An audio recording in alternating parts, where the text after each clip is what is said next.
Hi guys, welcome to Learn Automation Online. இன்னைக்கு வீடியோவில் நம்ம பார்க்க போகிற concept defects, root causes and effects.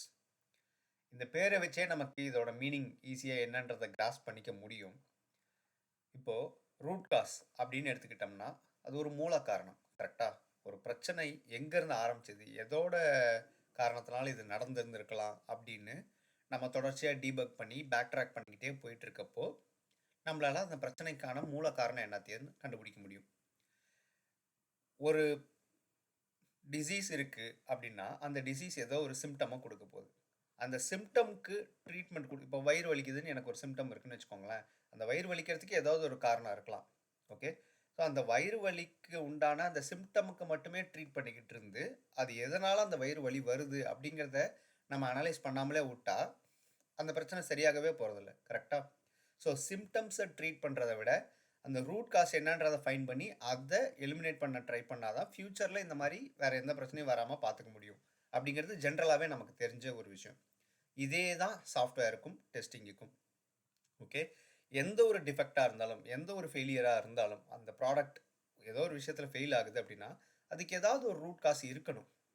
அதை ஃபைன் பண்ணி அதை ஃபிக்ஸ் பண்ணுறதுனால தான் நம்மளால் என்ன பண்ண முடியும்னா ஃப்யூச்சராக நமக்கு இதே மாதிரியான விஷயங்கள் வராமல் தடுக்கிறதுக்கான எல்லா விஷயத்தையும் செய்ய முடியும்.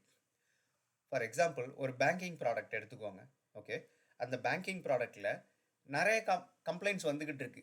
எந்த பர்டிகுலர் ஏரியாவில் வந்துக்கிட்டு இருக்கு அப்படின்னா இன்ட்ரெஸ்ட் வந்து தப்பாக கால்குலேட் ஆகிருக்கு அப்படின்னு மட்டும் நிறைய கம்ப்ளைண்ட்ஸ் வந்துக்கிட்டே இருக்குன்னு வச்சுக்கோமே கஸ்டமர்ஸ் கிட்டேருந்து. அப்போது அந்த போர்ஷன் இந்த பர்டிகுலர் இன்ட்ரெஸ்ட் கால்குலேட் பண்ணுறதுக்கான மாடியூல் எதுவோ அந்த கோடை எடுத்து இன்ஸ்பெக்ட் பண்ணுறாங்க, டீபக் பண்ணுறாங்க. ஓகேவா? அப்போது ரெக்குயர்மெண்ட்டில் என்ன இருக்கோ அதுதான் இந்த பர்டிகுலர் கோடும் பண்ணியிருக்கு, கோடில் எதுவும் பிரச்சனை இல்லை அப்படின்னு சொல்லி தெரிய வருதுன்னு வச்சுக்கோம். அதுக்கப்புறம் அந்த ரெக்குயர்மெண்ட்டை நம்ம வந்து என்னென்னா டீபக் பண்ணுறோம், அனலைஸ் பண்ணுறோம். இந்த ரெக்குயர்மெண்ட் முதல்ல கரெக்டாக அப்படின்னு சொல்லிட்டு எப்படி இன்ட்ரெஸ்ட்டை கால்குலேட் பண்ணணும் அப்படின்னு சொல்லியிருக்கிற அந்த ஃபார்முலாவே தப்புன்னு வச்சுக்குவோம். அந்த ஃபார்முலாவை இம்ப்ளிமெண்ட் பண்ண இந்த கோடும் ஆப்வியஸாக தப்பாக தான் இருக்க போகுது. கரெக்டாக? ஸோ இப்போ இந்த இடத்துல யார் பிரச்சனைக்கு காரணம் அப்படின்னு சொல்லி கேட்டால் இந்த கோடை சொல்ல முடியாது. Code has exactly done what the requirement is. கரெக்டாக? ஸோ அந்த ரெக்குயர்மெண்ட் என்ன இருக்கோ அதை அப்படியே கோடு செஞ்சு முடிச்சிருச்சு.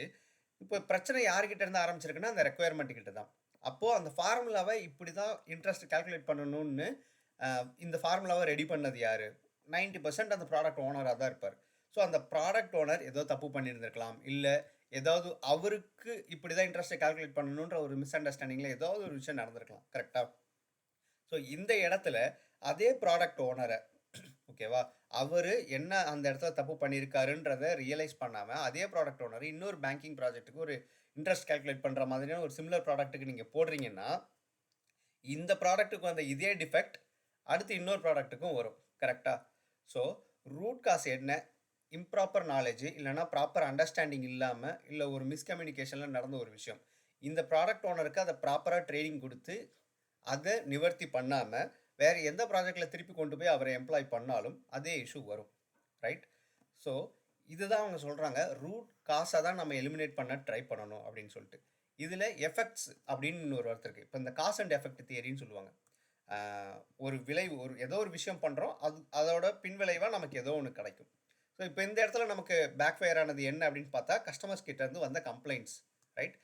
கஸ்டமர்ஸ் எல்லாம் கம்ப்ளைண்ட் பண்ணுறாங்க. எதை கம்ப்ளைண்ட் பண்ணுறாங்க அப்படின்னா இந்த ப்ராடக்ட் சரியாக அதோட வேலையை செய்ய மாட்டேங்குது அப்படின்னு. விச் மீன்ஸ் அந்த ப்ராடக்ட் வந்து ஃபெயிலியர் ஆகிருக்கு. அந்த ப்ராடக்ட் ஃபெயிலியர் ஆகிருக்குன்னா அதுக்கு ஏதோ ஒரு காரணம் இருக்கும். அந்த காரணம் என்னென்னா இன்ட்ரெஸ்ட் ஒழுங்காக கால்குலேட் பண்ண மாட்டேங்குதுன்ற அந்த டிஃபெக்ட். அந்த டிஃபெக்டை காஸ் பண்ணது யார்? அந்த இன்ட்ரெஸ்ட் கால்குலேட் பண்ணுற போர்ஷனை இம்ப்ளிமெண்ட் பண்ணியிருக்கிற அந்த பர்டிகுலர் கோடு. அந்த கோடுக்கு எங்கேருந்து இன்புட் கிடச்சிது அப்படின்னு சொல்லி பார்த்தா அது இம்ப்ராப்பர் யூசர் ஸ்டோரியிலேருந்து வந்த இன்புட். ஓகேவா? ஸோ இதுதான் காசு, எஃபெக்ட், டிஃபெக்ட்ஸு. இதில் பெருசாக தெரிஞ்சுக்கிறதுக்கு இன்னும் முக்கியமான டாபிக்லாம் இது கிடையாது. ISTQB சர்டிஃபிகேஷன்லேயே இன்னும் மற்ற பேப்பர்ஸில் இந்த ரூட் காசஸ்ஸு, எஃபெக்ட்ஸு, டிஃபெக்ட்ஸை பற்றிலாம் இன்னும் டீட்டெயில்டாக பேசியிருக்கிறதா அந்த சிலபஸ்லேயே சொல்லியிருக்காங்க. நமக்கு ஃபவுண்டேஷன் லெவல் கோர்ஸுக்கு இவ்வளோ தான் இந்த டாபிக் கீழே இருக்கிற சப்ஜெக்ட். ஸோ நெக்ஸ்ட் வீடியோவில் அடுத்த கான்செப்டோட பார்க்கலாம். Cheers, thanks.